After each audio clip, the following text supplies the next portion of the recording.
Benazir income support programme से तकरीबन 8.5 लाख लोग निकाले गए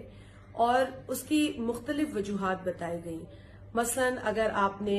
गैर मुल्की सफर किया है, आपने अर्जेंट बेसिस पे NIC कार्ड बनाया है या पासपोर्ट बनाया है, या आपके नाम पर गाड़ी की रजिस्ट्रेशन है, और या फिर टेलीफोन का बिल जो है वो एक सतह से ऊपर चला गया है, ये वो वजूहात बनी जिसकी बिना पर इतने सारे लोग बेनजीर इनकम सपोर्ट प्रोग्राम से निकाले गए। हमने ये तहैया किया है कि हम इन केसेस को दोबारा खोलेंगे और आप लोगों से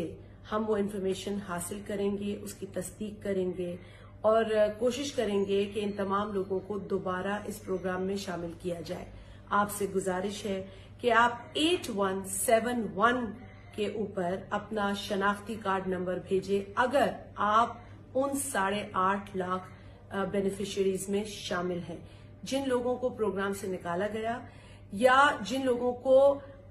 जो अब सर्वे हुआ है उसमें शामिल नहीं किया गया, इन्हीं वजूहात की बिना पर उनको शामिल करने पर गौर किया जाएगा और इस